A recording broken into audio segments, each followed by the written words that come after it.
Zoni jo shumë dhe punë. Faleminderit gjithëve që jeni këtu sot.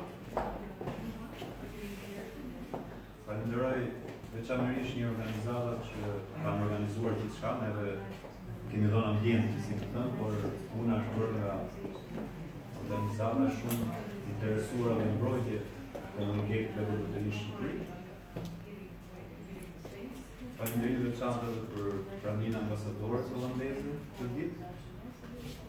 Sot hapim zyrtarisht javën kundër diskriminimit, me një sër aktivitetesh që do të pasojnë në ditët e vijim. Jam realisht shumë i gëzuar që këtë ekspozita hapën në ambientet e komisionit, pasi synoj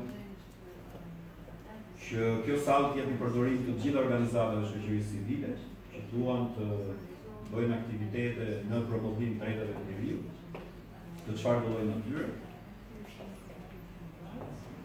Dhe personalisht them që në ekspozita për njerëz zakonisht shumë janë edhe shumë milionës artistit që ka bërë punë të mrekullueshme në këndvështrimin tim, e vlerësoj me vërtet shumë, edhe në aspektin artistik, por edhe në mesazhet që jepin.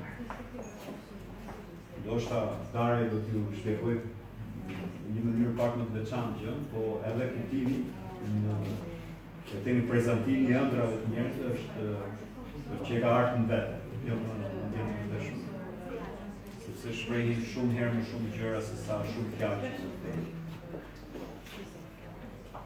Kështu që unë ju falenderoj për ditën e sotme dhe me shumë kënaqësi e jap fjalën ambasadorës së Hollandës. Thank you very much, and it's a great pleasure to be here at the opening of this week of anti-discrimination.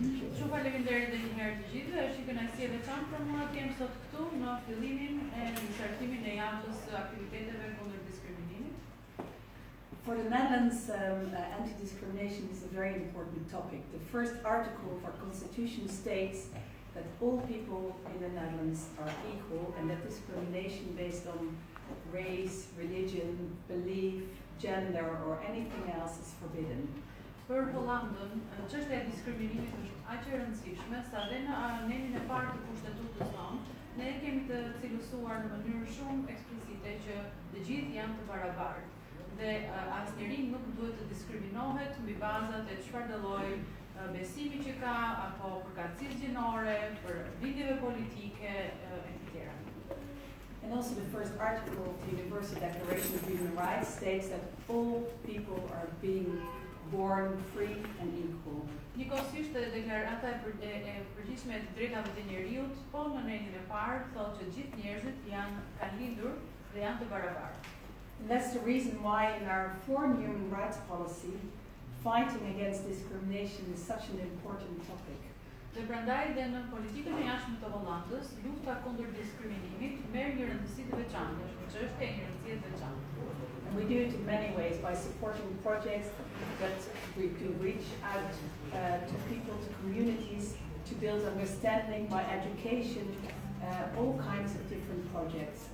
Dhe ne e bëjmë këtë gjë nëpërmjet projekteve të ndryshme, projekte që kanë synimin që të ndërgjegjësojnë njerëzit, që arrin tek grupe të ndryshme nëpërmjet metodave të ndryshme për të arsimit, pra gjithçka që mund të bëjmë për të sjellë në vëmendje çështjet e mos diskriminimit.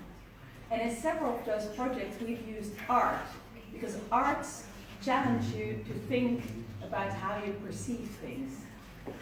Ajo çfarë ne kemi bërë në një sër projektesh që kemi pasur është se kemi vënë në qendër artin, kemi përdorur artin për të sfiduar secilin për të menduar ndryshe. It challenges you